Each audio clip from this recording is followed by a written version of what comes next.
Ce que je vous propose dans cette vidéo, c'est de voir ensemble comment partitionner un disque. Alors là, vous vous dites peut-être, partitionner un disque, avec quoi il vient, blablabla. Alors partitionner un disque, c'est un concept qui est très simple, même si le mot paraît un petit peu compliqué. C'est tout simplement couper un disque en plusieurs morceaux.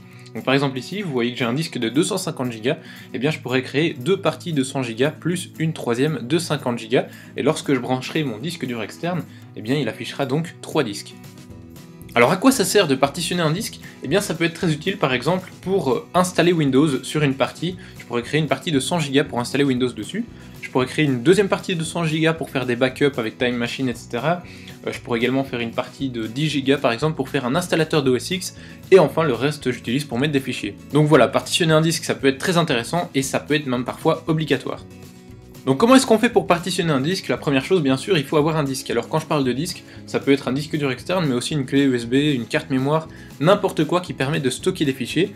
Et il faudra également un petit utilitaire qui se trouve déjà installé sur votre Mac, qui est l'utilitaire de disque.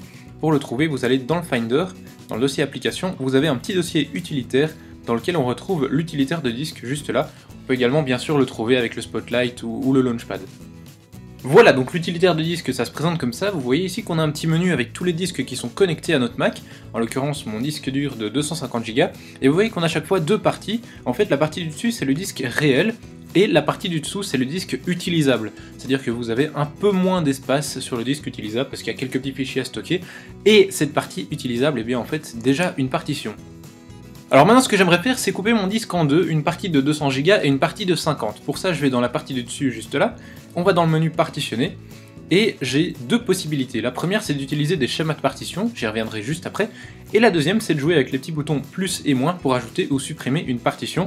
En l'occurrence on va en ajouter une en cliquant sur plus, je vais sélectionner celle-ci, on va l'appeler tout simplement JM 50 Go, je vais lui demander de se mettre en 50 Go, donc je tape 50, Enter, et ici je peux choisir un format. Alors le format macOS étendu entre parenthèses journalisé, c'est le format qu'il faut absolument sélectionner si vous voulez utiliser votre disque sur un Mac ou si vous voulez l'utiliser avec Time Machine pour faire des sauvegardes. C'est le format qu'il faut.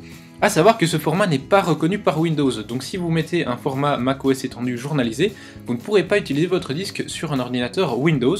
Si vous voulez utiliser un disque sur Windows et sur Mac, il faut utiliser MS-DOS FAT, mais à ce moment-là, il ne fonctionnera pas pour Time Machine. Une fois qu'on a réglé tout ça, on peut cliquer sur Appliquer, mais avant ça, je voudrais juste vous montrer que sur mon disque, j'ai mis un petit fichier, ne me supprimez pas, pitié, que j'ai mis là pour vous montrer que, avec cette méthode, les boutons plus et moins, eh bien les fichiers qui se trouvent sur votre disque ne vont pas être supprimés. C'est ce qu'on va voir, je clique sur Appliquer, et on va le laisser partitionner tout ça. Voilà, il a fini de partitionner mon disque, et vous voyez que j'ai ici deux disques, un de 50 Go, et celui-là que j'avais mis 250 Go, mais qui n'en fait finalement plus que 200, c'est mathématique. Donc voilà, j'ai deux disques, et on va voir que sur mon disque ici, mon fichier est toujours bien là. Alors maintenant je vais vous montrer comment revenir en arrière, toujours avec les petits boutons plus et moins, c'est très simple. Je sélectionne ma partie 50 Go que je viens de créer, et je fais moins, juste là. Ça va donc me supprimer la partie 50 Go avec tout ce que j'aurais éventuellement mis dessus. Donc pensez à faire un petit backup si vous voulez ne pas perdre les fichiers qui se trouvent dessus. Et par la suite, je vais simplement redimensionner cette partie-là pour qu'elle prenne toute la place. Et de nouveau, je fais appliquer. Et donc voilà, je me retrouve de nouveau avec un seul disque qui fait 250 Go, sur lequel j'ai toujours mon petit fichier, ne me supprimez pas, pitié. Alors on a également la méthode des schémas de partition. Là, il va formater le disque, c'est-à-dire qu'il va absolument tout supprimer, et ensuite, il va créer les partitions. Donc, on peut prendre par exemple ici deux partitions. Voilà, il va en créer deux. On peut choisir, voilà, on va leur donner un nom. Oups, partition 1, 225 Go, et partition 2. Et la deuxième, je vais la mettre en MS-DOS. Et donc si vous avez bien suivi, la partition 2 sera utilisable sur Windows, mais ne sera pas utilisable par Time Machine. Et la partition 1 ne sera pas utilisable sur Windows, mais sera utilisable par Time Machine. Voilà, donc de nouveau, une fois qu'on a fait nos réglages, on va cliquer sur Appliquer. Mais cette fois, je vais faire un backup d'abord, puisque eh bien, mon petit fichier il va être supprimé, c'est ce qu'on va voir. Donc je vais cliquer sur Appliquer, Partitionner, et on va attendre que ça partitionne. Voilà, il a fini de partitionner, et on va voir maintenant dans la partition 1, eh bien je n'ai plus aucun fichier, et dans la partition 2, c'est pareil. Donc voilà, il supprime absolument tout ce qui se trouve sur le disque, donc pensez à faire un petit backup avant de faire cette manipulation via les schémas de partition. On peut également revenir à une seule partition avec les schémas de partition. On va choisir une partition.